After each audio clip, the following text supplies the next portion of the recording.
Hello everyone, my name is Sahil. I'm a real estate consultant, and this is the episode 7 of Wealth Creation series where I am on a journey to teach you, educate you about real estate.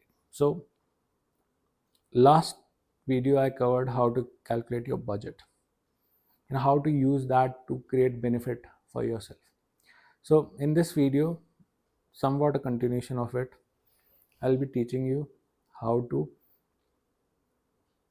invest in a property which will give you return in terms of rental. So the objective is for you to use leverage, which was explained in earlier video, I mean before budgeting video. So you can see the playlist, check that leverage video, how leverage works, how budgeting works, and how you're going to use that to get the benefit out of it.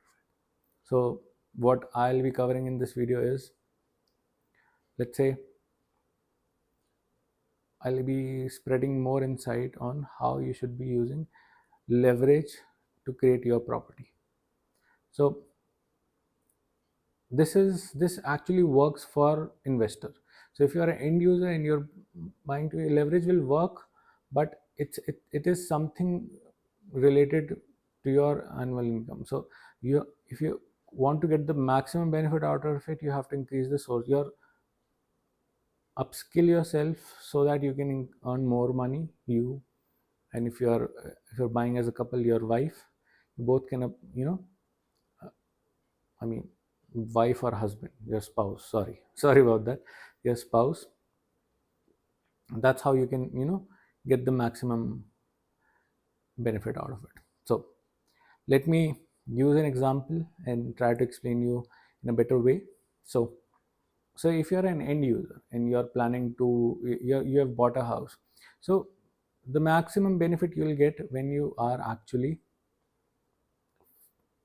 going earliest in the society, I mean in the development, so that you can get the best available unit, because soon as the construction goes on, the better unit gets to sold out and you're left with less desirable units.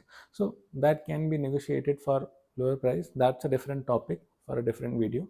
But the point is, if you're an end user, you should be getting one of the best units. So there is no best unit in a particular project, but one of the best unit for your need.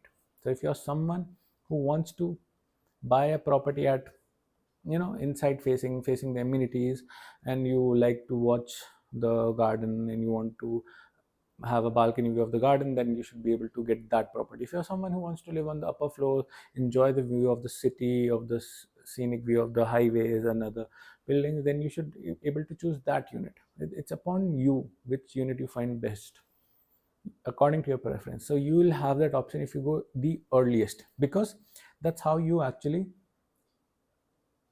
get the maximum of the deal. So the later the project is, the harder it will be for you to get the best unit according to your need.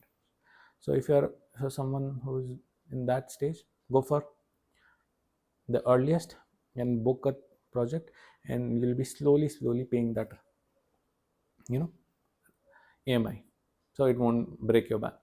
So uh, now coming to the investor part, if you are someone who is an investor and you want to make the maximum out of the leverage, is when you go in a you don't go for the capital appreciation, but you go for the rental yield, because you'll be able to fund that leverage with the rental yield.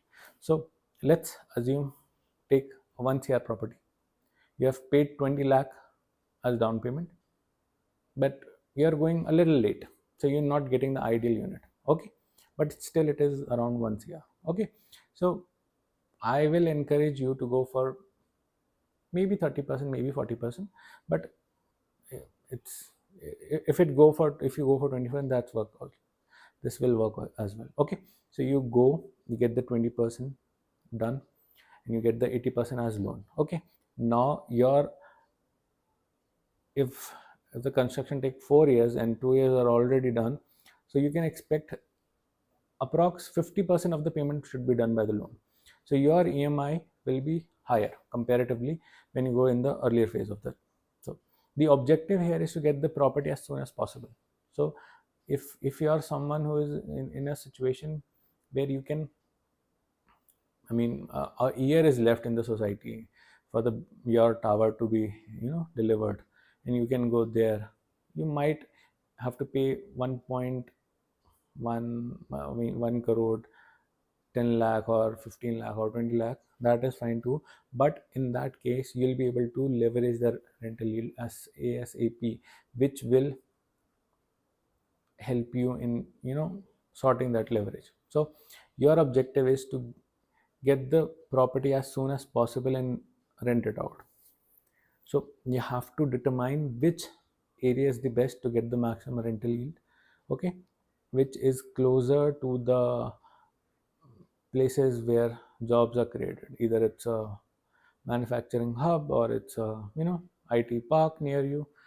According to locality, you have to do your research, which I'll be teaching you in the upcoming videos. But yes, do your research, select the project, select the unit, get ASAP unit. And I mean, you'll be going for less desirable unit, so you'll have the capacity of leveraging, I mean, negotiating there.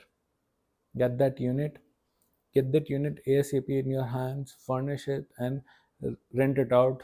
And that's how you'll be able to,